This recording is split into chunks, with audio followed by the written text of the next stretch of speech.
Bonjour, je m'appelle Sian Anon, j'ai 16 ans, je suis en première générale et ma mère elle est française et mon Ok. père il est malien. Et du coup, est-ce que tes parents, ils t'ont transmis leur culture, chacun d'entre eux? Et ouais, mais plus ma mère parce que je vivais pas avec mon père au début. D'accord. Du coup je l'ai connu après et du coup ouais, les deux ils m'ont influencé. Quel impact cette double culture elle a sur ton identité? Ah déjà je suis fier parce que c'est bien d'avoir des cultures. Oui. Euh, je pense que ça permet aussi d'être plus tolérant parce que je connais deux points de vue peut-être qui sont opposés. Surtout enfin Mali et France c'est pas des cultures vraiment qui se ressemblent. Ouais, Donc je pense qu'au moins je peux comprendre, je peux peut-être sur certains sujets être plus compréhensible que d'autres personnes. d'accord. Est-ce que tu as un exemple de sujet sur lequel tu es plus compréhensible? Hum, attends. Bah, par exemple, si demain une personne aussi elle est dans le même cas que moi, Mm. je peux comprendre, t'as vu?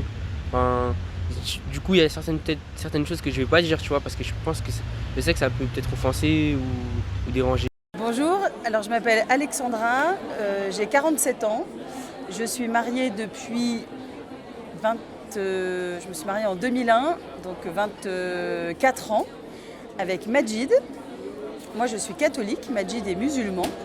Et ensemble nous avons fabriqué 3 merveilleux enfants. Louise qui a 22 ans, Adam qui a 20 ans et Elias qui vient d'avoir 18 ans. Donc les enfants ont reçu les deux éducations religieuses, donc ils sont allés à l'éveil à la foi à l'église, au catéchisme, à l'aumônerie. Ils étaient au scout, ils ont été au scout musulman, ils ont été au scout de France, donc catholique. Ils étaient plutôt baignés dans une dominante catholique, parce que ma famille, on est très nombreux, que les cathos, il y a à peu près 450 fêtes dans l'année, et puis etc. Donc c'est le bain majoritaire, puis on est dans un pays où il y a plus de présence chrétienne que de présence musulmane. Et Majid, lui, a témoigné de sa foi, lui a transmis les bases de la foi musulmane, etc. Puis après, ils ont fait d'autres rencontres, des copains musulmans, voilà. Euh, mais mais on a transmis les deux. Je m'appelle Ibrahim, je suis là un imam secondaire dans cette mosquée. Il y a l'imam principal qui est en vacances pour ce jour-là. Et je suis l'imam secondaire en même temps enseignant ici du Coran. Donc voilà, le mariage mixte, on n'a pas quelque chose qui s'appelle mixte. C'est-à-dire le carroyant, il doit épouser une carroyante. Maintenant, il est libre du côté de sa pensée, il est libre.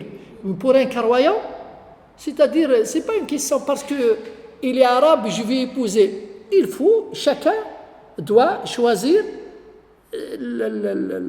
la personne qui lui convient, qui s'adapte avec la pensée, avec la pratique, avec la culture. Donc ça c'est important. Donc voilà, c'est le musulman vrai, il doit chercher une pratiquante et la pratiquante, il doit chercher un pratiquant. Maintenant, s'il veut faire autre chose, il est libre. Qu'elle assume.